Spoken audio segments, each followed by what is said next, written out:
Welcome back, you guys. This is the Art School Graduate. Today, my guest is a San Francisco-based conceptual artist, calligrapher, installation visionary, uses words, fire, and geometry to wrestle with grief, legacy, and the Black experience today. My guest is Hunter Saxony III. Hunter, how are you doing, man? Oh man, I'm doing well. You know what I'm saying? Thank you for having me. This is really dope. I appreciate it. Option, those are definitely topics that I try to I try to manipulate. Yeah. Well, for the people that are listening, I'm telling you, if you see the work behind him, you already know what time he's on. This man is dope. We were talking a little bit before about, I was sharing with him how my background is in graffiti and how I fell in love with seeing these guys do it and how his work reminds me of those artists that we were speaking of previously. But he was sharing how he wanted to not stay in graffiti, but go left of it. Hunter, continue that little part we were talking about before we got recorded. Yeah. I think as a Grom, as a youth, early days in Rhode Island, I spent so much time in this place called the Temple. It was a really famous abandoned Masonic building that was 4 floors of people could Yeah. just open painting. You could go slide through anytime and paint. And I fell in love with traditional graffiti structure then. Mhm. And when I came here and started practicing calligraphy, it definitely led me to think, do I walk that line of doing calligraphy that's graffiti inspired? Or do I do calligraphy that has a more historical backing and then Mm. try to put maybe the structure of graffiti within that framework? Yeah. Yeah, I really like the idea of burners. I really like things to be you know, as they say, blockbusters. Yeah. I'm trying to do blockbuster. When you look at a normal, a regular calligraphy letter piece for me, Yeah. I feel that's what I'm trying to replicate, but it's just a more traditional take on the blockbuster.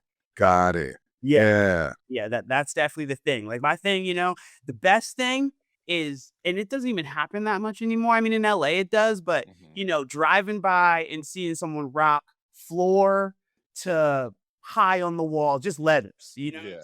Like I don't need anything else. Just Yeah. kill the letters, and that would always, that would be it for me. So yeah, to replicate that on paper is definitely something that I try to do. Dope. So let's talk about literally the title and the name, the Last Black Calligrapher in SF.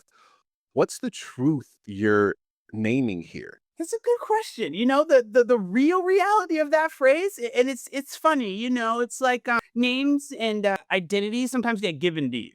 You know, Right. and I come from a word and maybe a poetic background, and also from a pseudonym based background. I definitely have spent time as a rapper, and I'm always using nom de plumes. And for a while Mm. on the internet, I would just put random phrases, that I would Mhm. use to describe my Instagram per se, or myself, or I Mhm. still kind of do it. But the Letterform Archive did an interview with me, and they used that title. Mm. And once they used that title, I mean, you know, It's just I stuck. yeah, I was like, oh, I guess we're going with it. So I went with it. You know what I'm saying? Yeah. But in a more thought out, if I were to, there's this old Killer Priest album or something like that. Mhm. And I think it's called the name of the title is the last shall be the first. And, I'm not the last calligrapher in San Francisco, but I am the first calligrapher to be influenced by the times that I grew up in. Mm. I don't know anybody here. Mhm. Like, I just don't know people that are taking the same influences Mhm. that I grew up with and putting them on the paper in this environment. Art in San Francisco is very difficult. It's pretty hard to make it or to be secure in living and such. And Mhm. calligraphy is a hard genre to sell. And the type of calligraphy I think I make is also a little difficult. There's just all these things, that the path that I'm on, I don't really see that being like the path people will take in the future, especially Got you. as I like kind of look at what word based art is becoming now. Yeah, yeah. But like, yeah, it was a title that was given to me, but there's just yeah, there's 5% of us out here, you know what I'm saying? And like of that 5%, maybe point 0.2 are calligraphers. You know what Yeah. I'm saying? Like I don't know any, you know what I'm saying? And I don't have any mentors from the Bay Area that are that are black making calligraphy, have a hip hop and like metal back, like I just don't see that, Mm. And yeah, but will there be another one? There will be. But I don't think it'll be like me, you know? Yeah. You Well, know? it could be a proud offspring of you. It just takes one person to see it. Yeah. Like literally, like it can take that one kid who's interested in like the non-traditional forms of graffiti, kind of how you've shifted now. Like you said, you make that left instead of going right. And it just takes that one person to find it, and then it's birthed and it's continued. Like I think you're in the right place. I think you're in the sweet spot. Right. Trying. Yeah. Yeah. So, was there a single moment that clicked for you back in Rhode Island? Was it like you always were into graffiti, or you were just curious about it, or was it more of the lettering that brought you in? What was it that single moment where you were like, "Yo, I can do something with this." Artistically, that moment happened in California. I Mm, actually, when I was here, I went to a college called Johnson and Wales, and the last 6 months of my sophomore year, I TA'd at like in the calligraphic program at RISD, mhm, and it just really influenced how I thought about what I wanted to do in the future. I knew I didn't want to stay in Rhode Island, so the minute I graduated, I moved here and tried to figure out what that was for me to be an artist, to be mhm, outside of like the academic realm that I had gone down. I have like a associate's degree in website design and internet commerce, and mhm, I got a job as like a databasing guy and hated it. I did that for like 6 months or something mhm, like that, and eventually, crazy enough, he ended up getting investigated by the IRS, and like so I got this big severance package, and I was just out here like, what's next, or mhm, what am I going to do? So I started an art collective based in Oakland, and it was more music based. It was more rapping, and I've always been really into words based on putting words together, whether mhm. it's poems or rapping or yeah, yeah. So it led me to curate first. That was Gotcha. my first artistic Yeah. like yeah, my first artistic mode was a curator. I just worked with artists for so long, and I was doing calligraphy a little bit, Mhm, but once I was able to understand what it was like to be a full-time artist and to make work that I thought was like valid, I mhm. decided then to not do I decided to specifically make calligraphy in a style, Yeah. taking all the influence that I've had in the past, which was graffiti, which was letter based hardcore lyrics, rap, like underground rap Mhm. logos. I used to really love Yeah. like the old arsonist logos, nonfiction. Yeah, so many of them. Yeah. Mr. Lipso logo. But yeah, that's what made it happen for me. I had to come here, I had to learn about art, I had to learn my place and what I could do, and then I had to train myself to do it. And that took 10 years before I really made calligraphy that I thought was art. I spent a Yeah. decade learning the craft, and then I Mm, was able to manifest art from what I had learned. mm. Okay. So now I'm curious, what role did words play in shaping this adventure into calligraphy? Was it always because you loved hip hop, or was it like you being like, oh my gosh, I'm drawing a blank, being into hip hop and poems and things like that? Was it always the words attracted you first, or was it the art that attracted you first? I think it actually started with the words, like turning the words into art. You know, Ah, and, like, yes, having yes. the words represent something, whether it was my internal feelings, the world I was seeing around me, Yeah.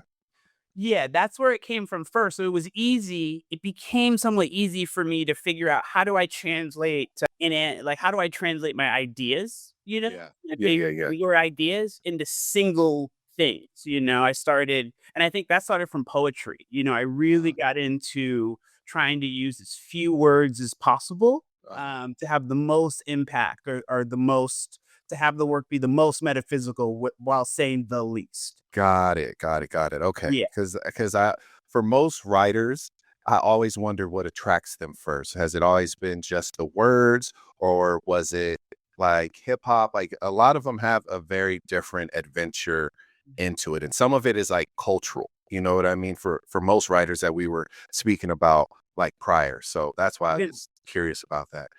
So another thing during my research I found out is like the alias. Why work under the alias? Hunter Saxony III.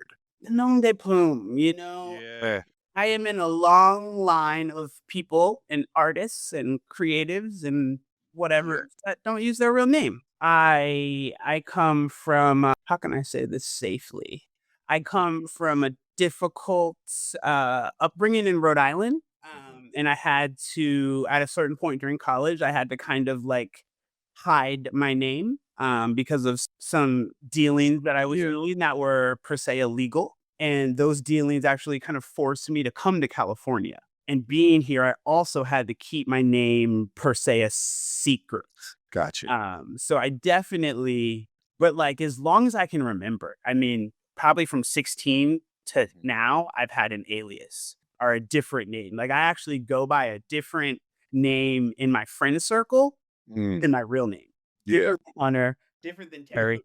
Like, and that one that was created by my partner, and I Mhm. just roll with it. Yeah. It's like, yeah, I love them, but the nom de plume is something that I think is very true to being a letter person, Mhm. and I've adopted that. My whole art career, for good and bad. People have Mm, definitely battled with me about not using my real name, and I just go, I'm an artist like many other artists who do not use their real name. Like, don't, it's like I don't need to be forced to use my real name. Not that I yeah. hide, but I don't, I don't, Yeah, yeah. what I'm saying? Like, Oh, very much so. yeah. Very much so. Yeah. So I just wanted to share with you that like something that I really love in your work is that it's not always meant to be read, but like it's meant to be felt. Does that make sense to you? Like I feel like it's meant to be felt because there was a piece I looked up. It was the In Between You and I, that work. And it was like, why does mystery matter to you? Like, when is legibility important, or when is it okay for people to fully like decode it? Yeah, I think those are really good questions, and things that I wrestle with, Mhm. And if I could point them to graffiti, which is where I would point them, the language is for those that understand it. Yeah. And if you understand it, it's very easy to read, generally, Yeah. But there's an entry point that you have to have. Mhm. And there's a part of me that enjoys that for us, not you identity within the work. I try to give people as much of the meaning or the structure that I can Mhm. when they ask, and like I have to put a lot of that on the internet now, but generally I would hope that it would just be like face to face, person to person, like kind of like when you're watching someone paint on the street. You Mhm. ask them, what does that say? Right. Then they break it down to you, and you look at it a little bit more and you're like, "Oh, I see it." Mhm. And like I'm doing that with structure, with letter structure, but I'm also doing it with like theme, Mm. The theme of the meaning of the work has to be broken down for the Mhm. person to see it. It's not like it's not at the forefront, Like Mhm. I'm not telling people anything. I'm trying to not tell people things in my work. I'm hoping they ask themselves or question, but I'm not making any stances, or I'm not making any definitive statements. And I think that's, to me, I like that. I like entering the work saying whatever you think about it, like this, it may mean something, but Mhm. what you think it means or what you see is just as important. If you understand what it actually means. Yeah. You know what I'm saying? Because then Yep. it's like double, you know? Yeah. Yeah, yeah. So is it intentional in that practice when you're sitting down and you're going to create a piece? Does it happen naturally for you, or do you sit there and you're like, you know what? I'm gonna mess with their head a little bit today. It happens naturally. I think that's how the work becomes conceptual. Mhm. When you're looking to make the person think about why the work is the way it is. You Yeah. know? Yeah. DJ Spooky had a song with Saul Williams back in like the 90s called Coded Language. Mhm. And those words always, they always made sense to me. Like, Mm. I create in like a coded language, and even my even my installations, I would use the same thing, Mm. Yeah. and that coding could be repetitive items. Mhm. Sometimes a lot of times I would use the same materials over and over and over again Yeah. to mean something else than the material actually is. Got it. But Okay. but yeah, Okay, that makes sense. Okay, cool. Something else is like, how do you select the language? Like, do the words guide the form, or is it the other way around? the theme first. Yeah, It's like first. I have to have something to make. I'm making the work about something. You know what I'm saying? So that's where the word will come from. Is like, what am I talking about? What's the prompt? How am I portraying this idea? Yeah, Once I figure that out, then I'll put then I'll put the word in to manifest that idea or that thought. And then I'll try to connect it all to one thematic element. got it. Okay. Yeah. Yeah. So, if we could talk about one of the pieces that kind of ties in a theme, and I'll let you take control of it because it seems like this work that you created was like kind of like a ritual, like it feels like a ceremonial piece you made, which was Nia Wilson, Say Her Name, No Silence, that you worked on. Just give us the back history of like what led you to create this series. Yeah, at the time I was living in West Oakland, and I was the BART station where that incident happened. Was a BART station that I used almost every day.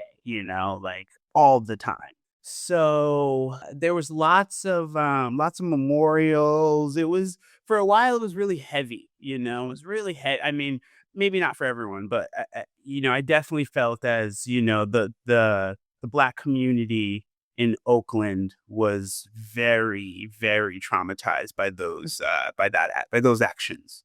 Um, so to be walking by that memorial all the time, it made me think that I just needed to process those, what that felt like, what I was going through because of that incident and the things that it made me think about, and that work is while it is supposed to memorialize Nia, it's also about the systematic racism that may have led to that attack, and also the mental illness that definitely led to that attack.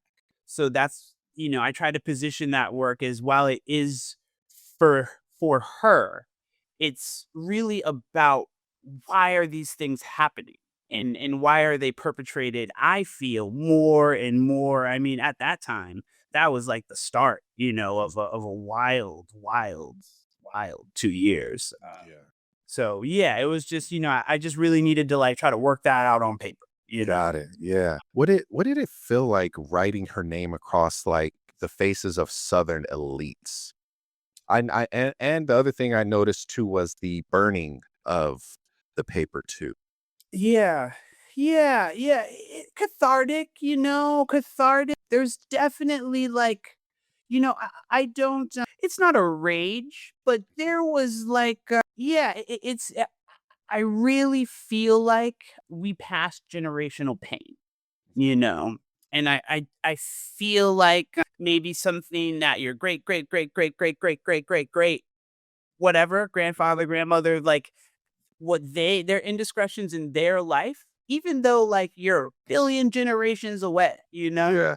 like it's like passing down mental illness. You know what I'm saying? It's like and I say it very metaphysically, but I Mhm. almost feel like it's in the water. You know what I'm saying? And it's like, I don't know the dude. I don't know his history, the dude who did it, more than like they published.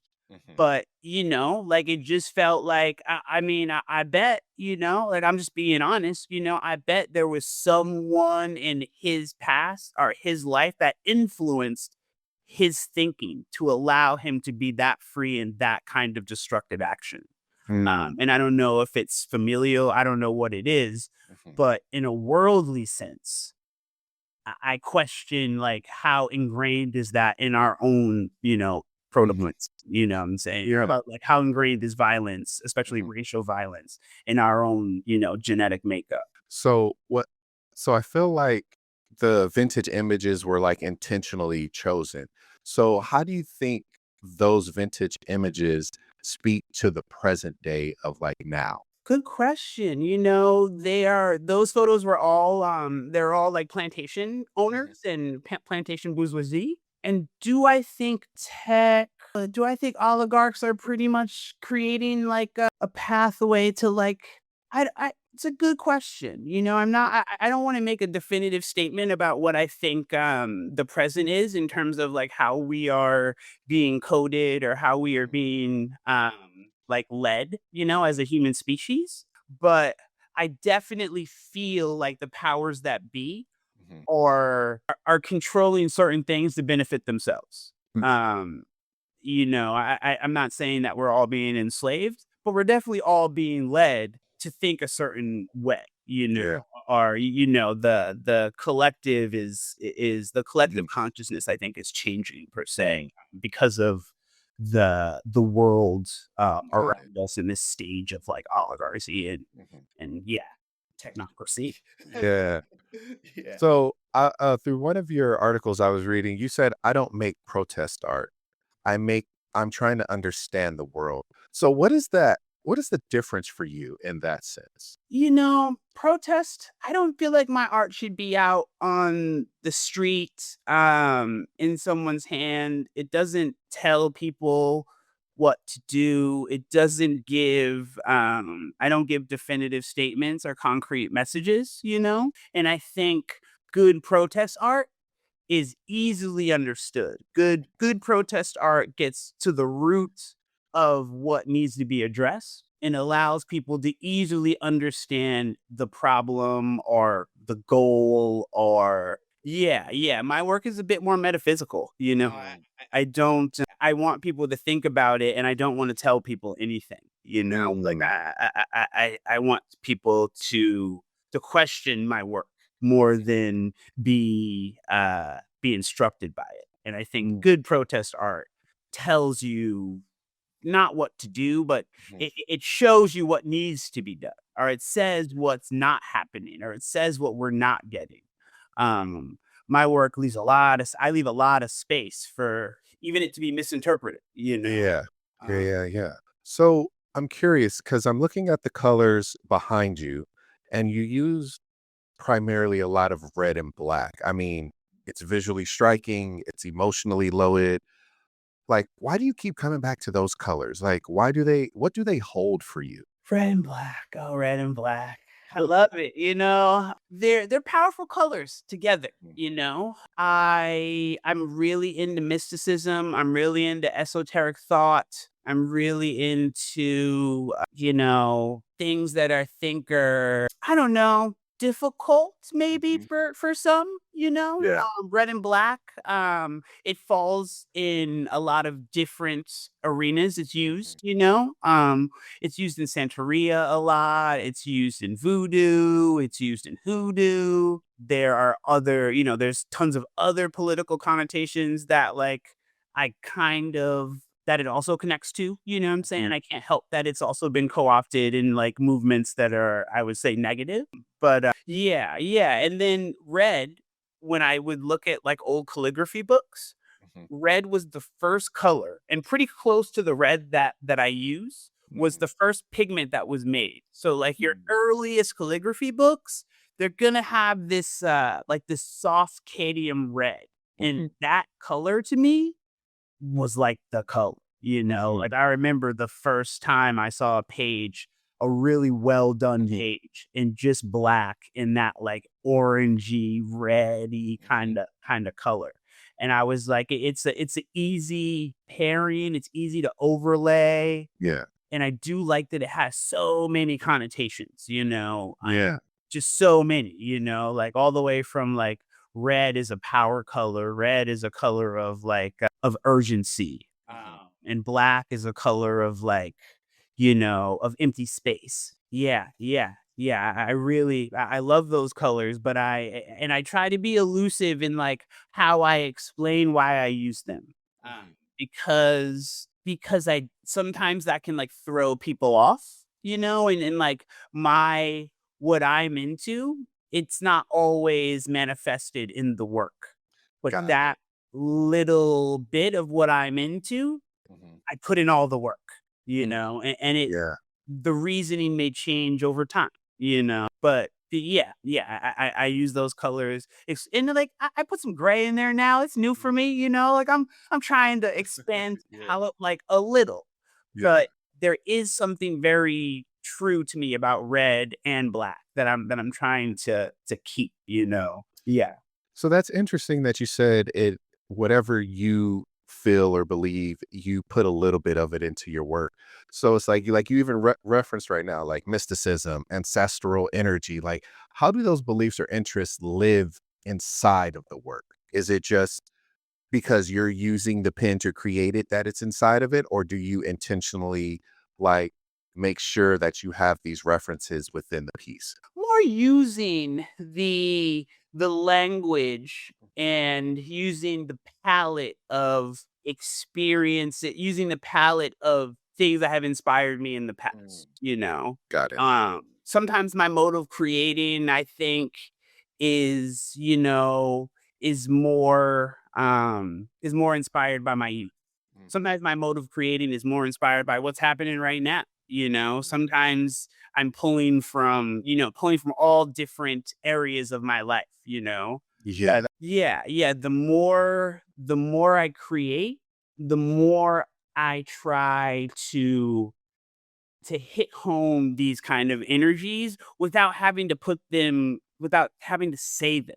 I'm trying to like encapsulate the work with so much energy, but I'm not trying to always say what that energy is, like Got it.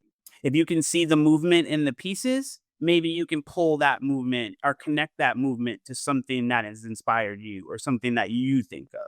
Do I always feel that I need to connect them? No. Do I always feel that people are right when they make connotations about what they see in my work? No, but it's okay for people to see things that aren't even there, Yeah.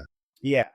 So would you mind sharing what the hashtag blood letters, like you said your work holds energy for friends who didn't make it as far. So what do you mean by that? San Francisco, when I moved here, I was pretty deep. I used to curate I used to curate a lot of graffiti artists, it was a deep love of mine was to work with people that yeah, if you're that's why I don't say I'm not a graffiti writer, because I know real people that have dedicated their lives to graffiti, and I understand how difficult real sport graffiti is, not Yeah. like peace painting, like bombing graffiti, Yeah. how difficult that reality is, and how detrimental it is to the body, the mind. And yeah, I've just had a lot of friends that have, lived that life, and Yeah. unfortunately it can be very difficult, and I've lost friends because of that life. I've so many of my art friends have not made it, Yeah.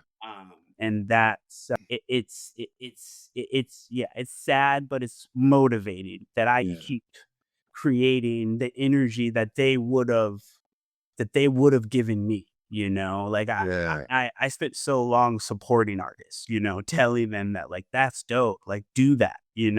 Yeah. And now, unfortunately, now that like I'm doing it, a lot of the people that really were there for me when I wasn't, Mhm. are no longer really around, you know. Yeah. Um and like yeah. So yeah, I do there's multiple ways I try to put my friends' legacies in my work.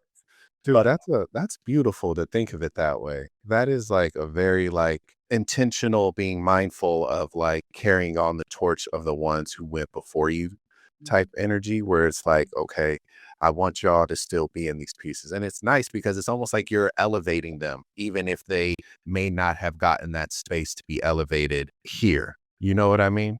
yeah, I think yeah.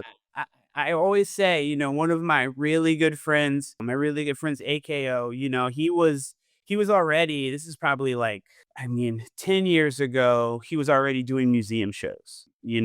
So, and his work today still is conceptually like in line, Mhm. like I could pop out one of his pieces and it looks like it was made like today. Gotcha. And I know his trajectory, like whenever I'm making work, it's because of the trajectory that he was on. He showed me what was possible. Got it. Yeah. Even if he didn't make it, I mean, he still made it further than me. To be perfectly honest, because he had a solo museum show. Okay, got you. So yeah, yeah. I mean, his whatever heights I'm reaching, I try to put him within that because I know he would have gotten there. Like 100%, I know he would have gotten there. Unfortunately, life is hard, and being an artist in San Francisco, I think is pretty difficult, Yeah. without, any self-taught, no academic backing, like, yeah, yeah. And it's very much the same as me. I have no academic backing. I float through the art world as a self-taught outsider artist who makes art Yeah. that theoretically has like an academic standing. And that's like also a weird thing for, in the art world, Yeah. it's like calligraphy is not really like a gallery forward art, as Got it. like bombing graffiti is not, Yeah. I mean, like, there's going to be one or two, of course. There's a few people that can do it, but the Yeah. majority are going to run into some roadblocks. Yeah. And yeah, so like, yeah, the same path he was on is pretty much the same path that I'm on. I feel lucky that I was able to navigate it a little bit differently. Yeah. So I was curious about this. Looking at your work, it seems very intentional that there's like beauty, violence, ornate, you know.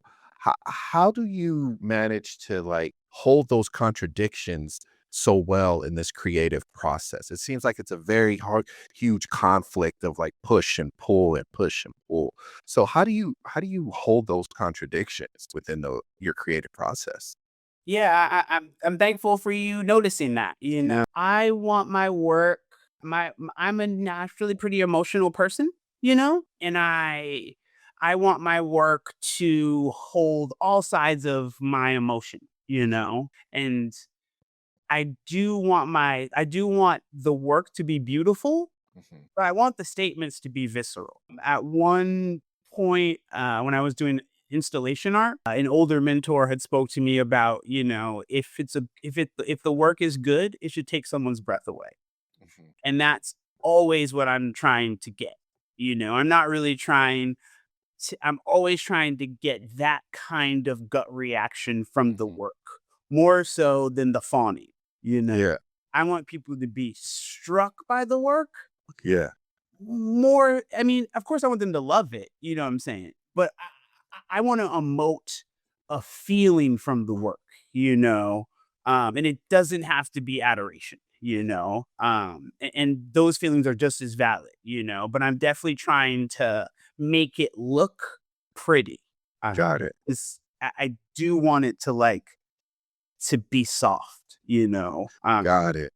Yeah, yeah. A lot of times I'm trying to Shiva Shakti, I'm really into like feminine and masculine energies. And like Okay. I'm always trying to balance those energies in my work. Mm. Hard statements, beautiful ornamentation.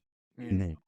Well, Imma tell you right now, it was the beautiful ornamentation that got me when I was sharing with you about when Mike showed it on this podcast, and then when we got off, I was like, "Yo, show me some more of his stuff." He was like, "Oh, it's beautiful. Look at this. Look at this." He kept going, and I was like, "Okay, I gotta see," and then that's when I did the deep dive on you, man, because I was like, for me, it hit me as beauty, and then me being an artist and, having my MFA and being in gallery showing in galleries and showing in spaces, like, then I had time to sit with it. Even though I was on the computer, I still looked through everything and I was curious. So I would go look up something else that was in reference that you were making references to. So it kind of took me on this journey because it was kind of like the artist in me was very much like, okay, this is beautiful.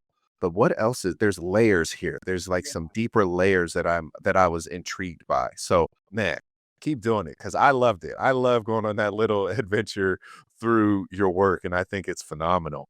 Yeah. Um, Yeah. I'm definitely trying to change it too. Like every phase, every art show, and like I don't know, or every solo, Mhm. and it's actually probably not a good thing, but like I really try, this next I have a solo in September at my representative gallery, and I'm trying new things, Yeah. and I don't know how they'll land.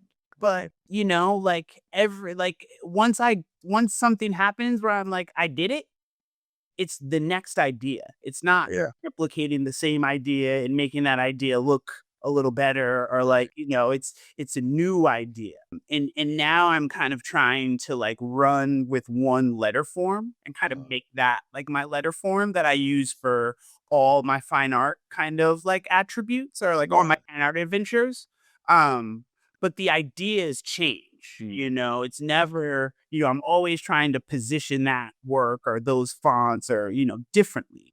Got It's something that I wrestle with all the time is like, how do I go down the path? Yeah. So I was curious when I was doing my research about you. I found out that you spent time in like rare book rooms, poring over like medieval and Arabic manuscripts. How did those early studies of calligraphy like get you to now? Oh man, so much, like I think for a while I was like a rare book collector, and I I would take rare books that I would get pretty cheap, and Mhm. I would write in them, and that was like my destructive act, a black book kind of thing, Uh-huh. practice books, but like my time in the rare book room, Mhm. and many rare book rooms, it just gave me so much like a wellspring of things to reference. Uh,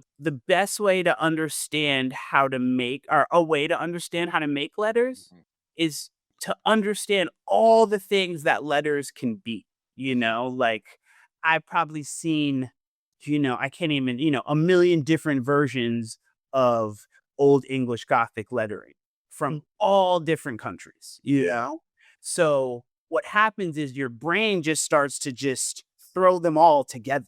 Mhm. It's not, there might be a little Austrian in there. Like for a Mhm. while, I was really into like German influences, and like, people would a lot of time they see my work and they say it has like Arabic or like, Middle Yeah. Eastern kind of like connotations, and Mhm. all those things are so referential to me, but Mhm.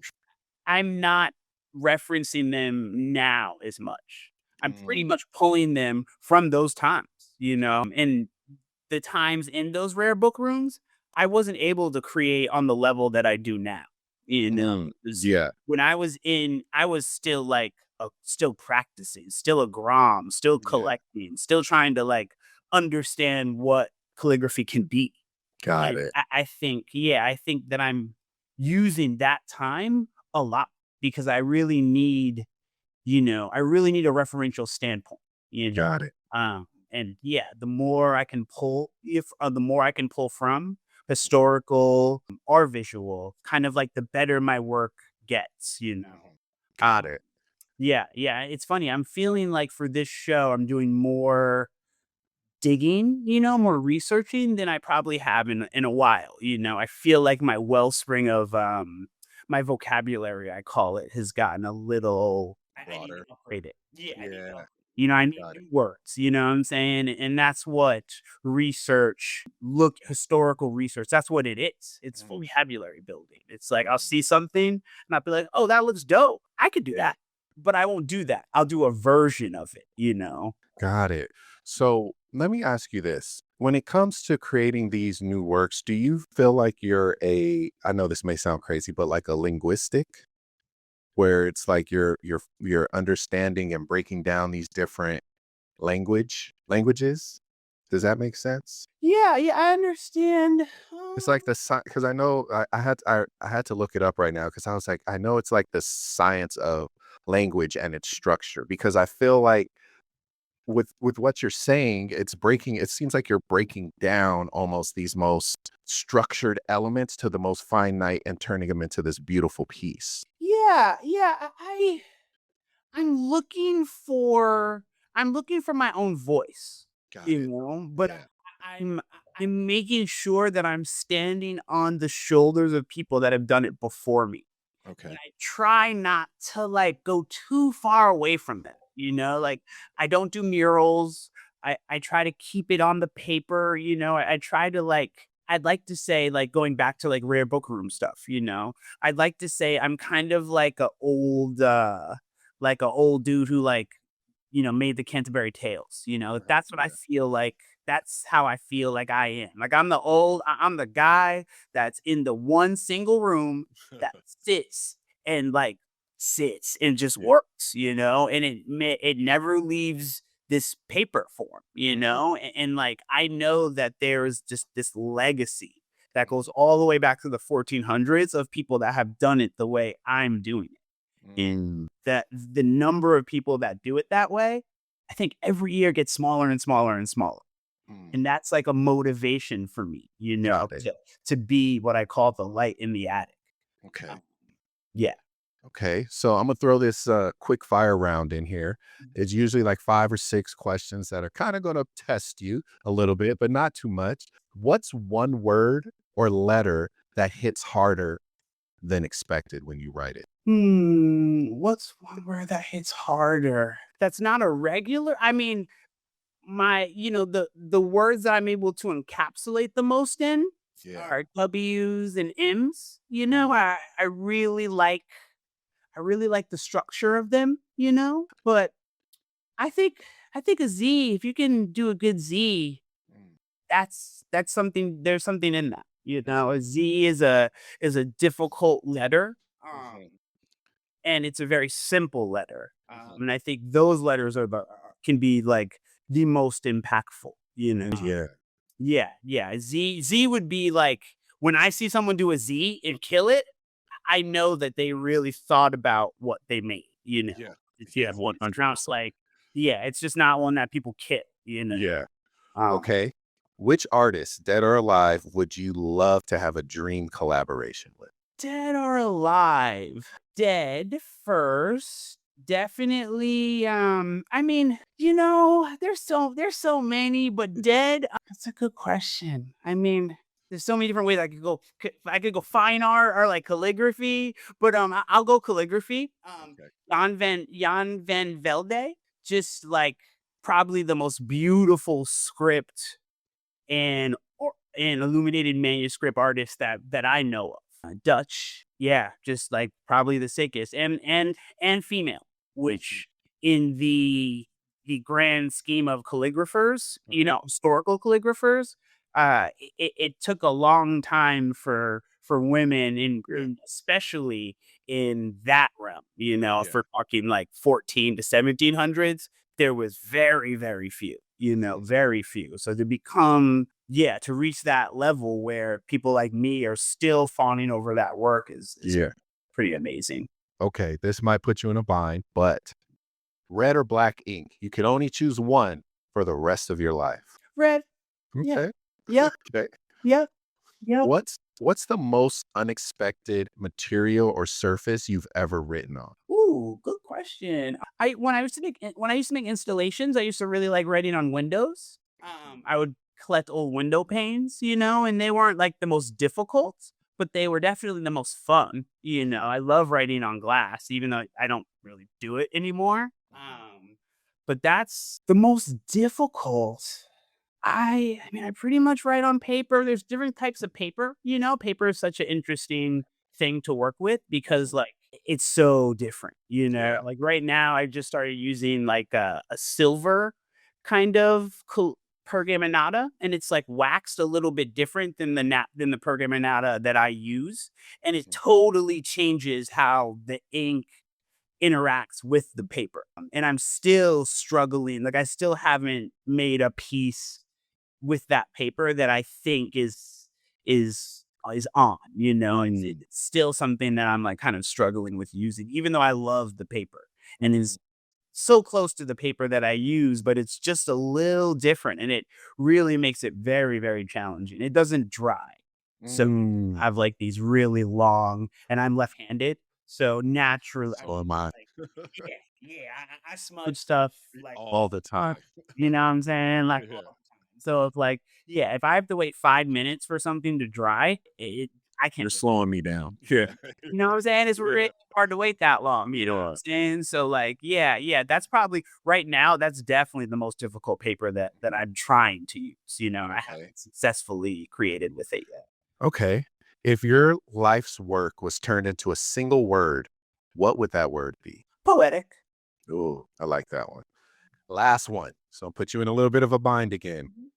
Hip hop or punk? You can only have one for the rest of your life. Hip hop or punk. I This is what I think about music right now. I think hip hop is I'm someone who really likes to be listen to music that I think is like culturally or like that. I don't listen to old music. I stay with the new. I'm always listening to what's happening, what's new in like the world of hip hop or metal, or always caught to the new thing. Mhm. And where hip hop is going, I don't know if I'm as stoked on it Mm. as where I see metal go. I Mm. feel like, yeah, I feel like metal creatively for the next 10 to 20 years might be a little bit more in tune with my mental state Mm. than where the youth are creating. Put it like that. Yeah, the youth in metal might be a little bit more in tune with the old man me than the youth in hip hop, even though I Yeah. respect them both. I just think hip hop is going, it's getting real digi. It's getting, Yeah. it's just, it's such a youth game, Yeah. and that like the youth are like they're taking it.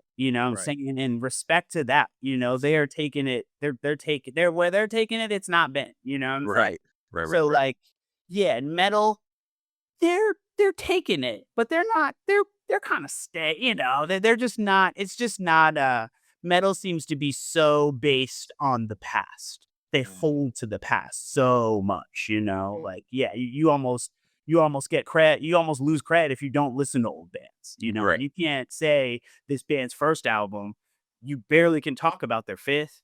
I'm saying like you don't even get to talk about the fifth one. Right. So yeah, that's probably how I would answer that. Okay. Yeah. So let's talk about the studio work and the studio flow for a minute. So you were mentioning the different types of paper. I took a calligraphy class and they had us practicing on parchment. So, and like you said, being left-handed, that drag, how do you make it work for you? What I did was I found myself moving the paper along as as I was holding it. I found myself shifting the paper more than me dragging my hand. So let's talk about that. So what does that studio flow look like for you right now? Right now, I call it like a dance. I create work standing, Oh, and it allows me to not put my hand on the paper as much. Like it's still on there, but not right. as much. And generally, I'm not a sneakerhead, but I definitely like shoes. Mhm. And my favorite thing is to get a pair of shoes and take the liner paper Mhm. that they'll use, and I use liner papers or shoe liner papers as like my overlay. Oh. So I'll be working in a section and Mhm. I'll have that shoe paper down and it's usually waxed. So Mhm. it kind of allows the wax paper it doesn't absorb, it doesn't smudge as crazy if I do happen to go over wet area, Yeah. you know? But I'll also use that as like a barrier to just kind of keep my hand oils, because pergamonate is super like reactive. It's reactive to Yeah. heat, it's reactive to moisture. I mean, like any, if you put your hand on the paper for too long, it'll not Take burn your the paper. yeah. Yeah, Yeah. it'll show that your hand was there. You know what Yeah. I'm saying? So yeah, I mean, I'm always considering how to not manipulate the paper with the, my body oils or anything like that. Got it. Yeah, tons of barriers. Like Mhm. that's my thing. Is like almost always, there's like another piece of paper that I'm working on top of that's over what I'm working on. Got it. Cheat me. Have you ever thought about working? I know this may sound crazy, but working vertical, like the old school sign painters, how they had the stick with the cotton ball on it and they could hold it there so their hand could rest. Have you ever tried something like that? I haven't, I taught myself how to write with my right hand, Uh-huh. and to do that, I figured So did out, I. yeah, the best way is to write. You know what I'm saying? Yeah. So I had these in one of my houses. I had this big, huge mirror that I would just hang up on the wall. And every day I'd just go downstairs, first thing in the morning, I'd go downstairs and I'd write something with my right hand and write it backwards. Mhm. And the vertical idea, I found that like pressure based, there's too much of a learning curve. Mm. You have to learn how to apply the pressure the same when the surface changes from vertical to horizontal. Yeah. And like everything changes, the drag changes, it's all a little different. Uh-huh. And for me, it's just better, it's easier, or Got it. it's the way I've learned is to Mm. do it on the paper. Got it. Got it. So much of my movement is muscle memory, Mhm. so much of it is based on like hand control Got perspective. it. Now, when in the studio, do you have like a drafting table? Do you have something that protects, that layer between the table and the paper? Because it's just like a lot of, unless you have a smooth surface, how does that work for you when you're in a space that's not conventionally your studio to like write or draw? Like, say you're not in your studio and you go home. Is there like something that you take with you, or do you already have stuff made specifically for you whenever you go to different places to work? Well, I only work in my studio. I Oh, am a studio. Yeah, my work is super intense. Anytime I take it outside of the studio, I realize how important it is to have things exactly the way you want them when creating. I did a live drawing event, and it was pretty close to what I would normally like, but the table height was different. There's like all these little yeah, yeah, that like you don't even think about, but they're different. yeah. It's like these small things, like having to stop and talk to people every 4 minutes. Yeah, You know what I'm saying? It's like I really, for finished fine art, I only make it in the studio. got it. Okay. But I did spend learning calligraphy. I actually learned how to I really honed my, like, script drawing on the bar. And I would say that, like, I can draw anywhere Mhm. in front of any person at any time. If it's, like, Got it. script stuff, Got it. it's like my thing. Like, I do it in cafes. Funny enough, the Last Black Calligrapher, I used to draw at this cafe called Arbor, Mhm. and, I met the director at that cafe Oh, wow. in the very, very, very beginning of that movie. Like, Yeah. he was still pitching it when Mm. we got to rap. Uh-huh. But yeah, I would always be in cafes working, like, Mm. all the time, but just not finished stuff. If it's Mhm. if it's something that I have to, like, something real, I have to Right. make it in a perfect environment that I've kind of, like, catered. Yeah. Well, I've catered to myself. Got it. Got Yeah, it. yeah. So let's talk about tools for a second, because I've been blessed to just be in the presence of like a LA legend with Big Sleeps. I've had a conversation with him, with Prime K2S, I even got to see Retina Studio when it was down in downtown LA. but a lot of them customize. What I've noticed is like I'm visual. I like to look, I like to see what they're doing. A lot of them customize their own tools. Like I've noticed that like with Prime, he customizes his own brushes. Um, Another one was I was able to go in the studio and visit, and he showed me like some of his customized calligraphy pens. Like he takes the flat heads and then he customizes those. So how does that process work for you? Are you into the customizing or do Same you exact thing, you do? same exact Yeah, thing. that's dope. Yeah, yeah. So I use microns, Mhm. and my trick with the micron brush pen is I cut the Yes, pins to create the angles that I want. exactly. Yep. And A like, lot of them do that. yeah. So like one, a perfect brand new micron is like a conical, they come Yeah. to a point.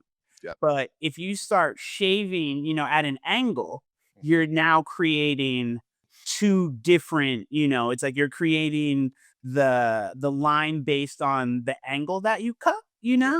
like the flat, just like the flat angle. And then Yeah. you're also creating an angle that's on the side, you know. Yeah. And depending on where you cut, the bigger the markets. Yeah. And I've Yeah. really gotten into like, yeah, I try to have an arsenal of different cuts to Yeah. create different widths and also to make different shapes. Got it. Okay. Dope, dope. That's the way, I that always found that the most interesting because it was just like, how are you guys doing this? And then you see it, you hold it, you're like, "I'll be, you really did cut that. Like you really did get some like metal cutters or shavers or rubbed it on the concrete to get a certain bend to it." And I was just like, damn, that's dope. Like that's creative as heck. I can tell you that much. So let's talk about collaboration for a minute. You and your partner, Megan Wilson, create tattoos that remix your lettering. How did that happen? Because very much in my head, I automatically saw these as like, I'm surprised people aren't rocking these as tattoos. But then through my research, I was like, oh, okay, I see they beat me to that idea. So what was that process like for you? Well, that came out of, financial necessity. Yeah, Yeah, I yeah, can during the understand that. pandemic, we just decided that we were gonna kind of come up with, like, and, like, I always like to put art spins around it, so I wanted it to be, or I call it, a conceptual tattooing project that we do together, where she is replicating my work in her hand. Mm, So the final piece is a manifestation of both of our energies, not got it. even not it's mine, but she has to redraw it and make it tattooable, so it Yeah, kind of becomes hers. And then to take that another step, I'll usually take her drawing and I'll make an art piece based on that drawing that's yeah, different than everything, different than my original, different than her tattoo, and different than the drawing that I'm taking from her itself. got it. Yeah, but yeah, we just needed we needed to figure out a way to, per se, make money. You know what I'm saying? And we wanted to, we weren't tattooing at the time. The world was shut down, and we just kind of put it out there that I would be drawing letters for people if they wanted to get them tattooed in the future when the world kind of went back to normal.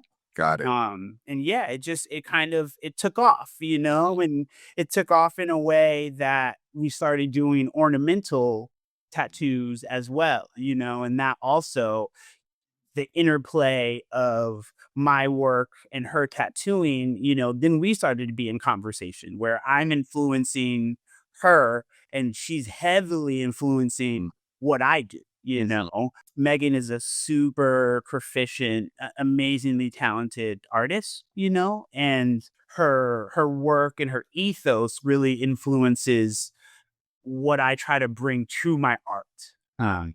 And yeah, working together has really enforced, it's given me a lot. I think it's given her some, what I'm saying? But it's Yeah. definitely given me a lot. She's just so proficient and Mm. so talented in her craft.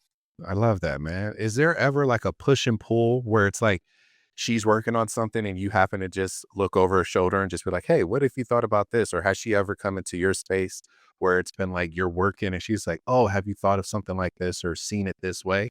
Well, I can tell you this, this is what I always say about the Sizzle Contemporary project is replicating someone's art is very difficult. Mhm. So it takes so much allowance, it takes so much grace. We both look at our work, we try to hold it in high standard, and her work, even though she's replicating mine, it's still her work. Oh, okay. So there's always, an exchange of energy to get to the final thing because it's two people, and what I may make and what she thinks is possible, especially in the beginning, they weren't always in line. This was the process to where we are now. It was quite a process to get where our minds could become one. Oh, that's dope. I love that. Yeah, yeah, it was definitely like, "I'm bringing you this thing, can you do it?" Yeah, yeah. Now it's, "I'm bringing you this thing to do." You Got it. Yeah. Yeah, yeah, it took a long time for me to understand or just to understand how to draw, that how to draw in a way that she could replicate. Because Yeah. tattooing and It's paper, different. they're just so different, you know? So, yeah, it took a lot of give and take, a lot of learning, a lot of, you can't put 1,000 things Yeah. in this little small square. Like it's, it just it took a really it took a lot, and it built our relationship as artists. That's Because dope. yeah, yeah, we have to give so much to replicate each other's work. I think that's very telling of an artist that is like seeing the big picture because it's also understanding that like being left-handed, our pulls are very different than someone who's right-handed. So for them to have to replicate that, it does take time to like pull it and go around it. Like even when we make S's left-handed, no right-handed person can copy a left-handed person's S, you know? So it's just like that's why I was curious about that because it was just like I know there had to be some kind of like push and pull and give and take, but it seems like you guys found that like really good healthy balance and that just sounds dope, man. Yeah, we did it. It's so rad. Yeah. Like every time we make one, every time someone wants one, Yeah. it's so special to me. That's why I make art based on that process because it means so much to me, that like, yeah, for me to then take all that energy and whatever was the representation of that time, Mhm. because the client has to tell me what they want, and then I have to make it, and then I have to tell Megan, Mhm. like kind of, or Megan then tells me what it can really be, and then Got it. shows me her version, and then shows that to the client. And then the client has to say, I like it. All right. You know what I'm saying? And it's going to be different than what I drew. It's Right. not going to be the same. So I rarely even show the client my original drawing. Like I do, Yeah. but I always say, Megan is going to redraw this in her hand. So it's gonna be different, and I think that's like it's so special to Yeah. us, that process of like it's two artists' work that Yeah. becomes one thing. Yeah, yeah, yeah. That's dope. So you've been in SF for over 2 decades. How do you stay grounded with the city forever evolving? And even to the point now where it's like creatives can't even they're getting priced out. Creatives can't even be in there. So how do you stay grounded when the city is like constantly changing? Whew. You know, I love San Francisco. Mhm. Truly, like and I love the Bay Area. I definitely lived in Oakland for good periods of time too. You know what I'm saying? And like, yeah, I love the Bay. And everything that it is. I always say I understand that it must change. Like it's not static. You know what I'm saying? So like, yes, at one point when I first moved to the Bay Area, I was a gentrifier. I was around all Bay Area locals, even though I wasn't theoretically actually gentrifying because I Mhm. moved into a low income community, you know what I'm saying? As a low income artist, so I wasn't Yeah. really gentrifying, Yeah. but, I was an out of towner, what I'm saying? Yeah. And like, yeah, like I can't front when I see out it like it's the natural thing. And I'm on to contribute so much, I think, to this city. Mhm. But I understand that, yeah, it's gotta change. You know what I'm saying? The dopest restaurant that I love, I understand if it's not gonna be forever. You know what I'm saying? And like it sucks when they go and get replaced by something that's just, watered down and you know what I'm saying? Yeah. But that's that's the Yeah. energy of the big city, you know what I'm saying? And I've been a city kid my whole life, like in middle school, I was going to New York City, like Yeah. I was sneaking out of my house and like me and my friends were driving to the city at night and I Oh, would yeah. like stay there all night and then show up in homeroom in the morning, Right. I've been a city kid. This is like my terrain, Yeah. Concrete jungle is where I feel like the Yeah. most, that's my energy. At home. At home. Yeah, There. that's my energy, like I know like the nature thing is real big. And I always say as a Rhode Islander, I grew up in the ocean, you know what I'm saying? But like I always loved the city. Look, that's just the energy to me. Like I love the speed. I love all that. I love the grime. I love its beauty. San Francisco is just, yeah, there's just so much. You know what I'm saying? You go from the highest high to the lowest low in 2 blocks. You know what I'm saying? Like, 2 blocks. You know That's what I'm saying? crazy. Yeah. It's really like that, So like, yeah. Yeah, I try to stay posy, sometimes Yeah. like the city takes a lot from you. As a Black artist, it can take a lot from you, but I try to navigate it the best way I can, knowing that what I'm doing, there's just not very many that are doing, and I have to always be very appreciative to my partner Mhm. who heavily allows for me to create at the level that I do. Yeah. If Yeah. if I didn't have certain situations around me, I wouldn't be able to create at this level. Right. And it's a super blessing that I do because, yeah, it wouldn't happen. It wouldn't be happening Yeah. if it was a different way. Yeah. Man, that's crazy to hear. He said 2 blocks. You go from Porsches to Pintos. It's crazy. Yeah, you know what I'm saying? And there's something in that, like that's like my work, my work holds the grime and the difficulties of the life that I've lived and the life around me. But I also came from a life of privilege and I try to put that beauty in the work. I try to, look at things, with both eyes, the one that says, I know how difficult it is, but also the one that says life is truly beautiful, and like it's a very hard, it's like a catch 22, you know what I'm saying? But like you gotta, yeah, if you can hold both, I think that's the best, like I don't want shit to always be happy. I'm not that like in my art, Yeah. like I think that that's just not my kind of thing, Got it. Yeah. Yeah, yeah, I don't make happy art, Yeah. That's why I always say, like, I'm not the happy art guy, Yeah. But there's tons of people that do that, and I love that for them. Yeah. You know what I'm Yeah. saying? Yeah. Like, for them, that's dope. Like, tell people to eat, pray, and do whatever. Like, no, Yeah. but like, I can't. You know what I'm saying? Because that doesn't work for me. Mhm. Like, Yeah. So I saw this one statement you made, and I think it's almost as beautiful as like an artist statement. But you said, every bit of who I am is written down on these pages, even if there's no words. So what do you hope people feel when they stand in front of your work? I hope they feel intention and dedication. My dedication to making art has it has limited my experience because I've been so dedicated to creating what I think is a visual legacy. So there is like a form of maximalism that I try to put into the work Hmm. to show the effort and to show the time that it takes, and I think I am trying to, I'm trying to amaze people with how much energy and how much thought and how much, you know, how many things are on the page. But that's also a manifestation of how much energy, thought, and time I put into learning how to make this work.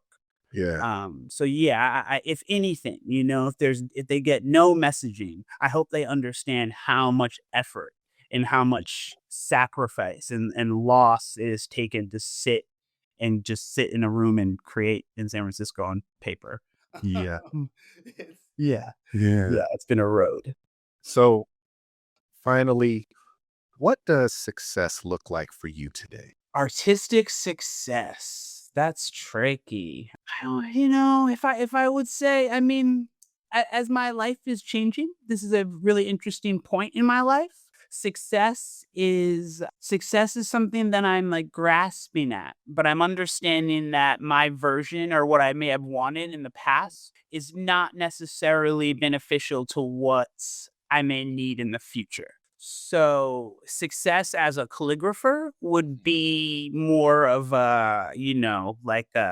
success would be people would allow me to create what I want and would be into purchasing, acquiring, collecting that version of my creative output. Yeah. That would be artistic success, where you are Yeah. financially creating, where you're financially sustained, creating work that isn't based on commission Mhm. as a calligrapher for Right. me. But success in life is becoming more family. It's just I'm just starting to transition outside of like the Mhm. art for life, art life mindset. You know what I'm saying? Like there just feels, even though I love art and I understand people that just sacrifice everything for their art, it's hard to do that as I get older. You know what Yeah. I'm saying? It doesn't hit the same, Right. just because my art doesn't allow me to just be free. Yeah. Yeah. Yeah. I Yeah. wish Yeah. it did. If it did, that would be my perfect version of success, where I just Mhm. sat in the studio, had 2 shows a year, you know what I'm saying, and bang, you know what I'm saying? Yeah. That's it, you know what I'm saying? That's Yeah. life, that's what we want. That's what you want, Yeah. but Reality sets in. yeah, exactly, you know what I'm saying? Reality is like family, you know what I'm saying? Yeah. Health, like, Yeah. you know, like those things, you know what I'm saying? And art, unless you're really established, and even when you are established, there's just so much that can happen in the art world that like Yeah. 1 minute you can be hot, you know, and the next minute, whatever you're making isn't the thing. You know what I'm saying? And you become not hot. The art hasn't changed. It's just that the game has shifted and Yeah. it shifts so fast, and like, yeah, yeah, I try to be reticent and understanding of that. Mhm. Art is a very difficult game to glean if you're not, Yes. yeah, if you don't come from high level art backing, it's very difficult. Yes. And I've done it on all different angles. I've done it as a curator, Uh-huh. running a gallery, just thinking that I could show the best artwork that I thought with, Mhm. the best artwork that I thought. And I just thought collectors would just come to my doors. Yeah. That's not how it works. You know what I'm saying? That can be how it works, but generally that's not how it works. Yeah. And it's kind of the same with like my calligraphy. I just thought that I could make the best work and that it would be lauded. And Mhm. that's 30% of Yeah. coin, you know what I'm saying? But Yeah. it's way more than just like making something that's dope or having a good idea. Yeah. You know, Yeah. Yeah. so many other things. Yeah. Hunter, man, thank you so much for bringing your depth, your detail, your full self to this conversation. So, where can people find you and what's coming up for you? Oh man, I have this is a super busy month, so I have a show in Berkeley at a gallery called 120710 on Saturday. Actually, be dope, showing a dope piece, and then I have a solo. And then I have another show in August with this place called Local Color, and it's a cool little gallery in San Jose. Pretty excited to show there, and then I'm showing in September at my representative gallery in San Francisco. My third solo show with them. And I'm so excited and stressed out and grinding and doing all the things one would do with 3 shows in 2 months. Oh, wow. So yeah. But my Instagram is death by 1,000 Sarahs with underscores, and my website is Pocket Full of Amethyst, and I am heavily creating right now. Mhm. Just going so hard because at Yeah. the end of September I will be taking a pause from making art. Yeah. It will be kind of focusing on starting my tattoo journey. Yeah. So So this is like the end of a phase of yeah, creation for me per se. it's a little. I don't say it end. I say it's growth. You're just growing. Yeah, for sure. Yeah. I'm saying I'm just gleaming the cube a little different, you know? Yeah. Like, I think I will go back to the arts eventually, but Mhm. now it's time for me to try to put another thing forward, you know? Yeah, yeah. Another arrow in your quiver, real quick. Yeah. That's what I tell people, you know, we're Yeah. just adding new arrows to the quiver, you know? No, well, you guys, my name is Justin Robinson. I had the talented, the last masterful Black calligrapher, Hunter Saxony, and this is the Art School Graduate. We'll catch y'all later. Peace. Thank y'all so much.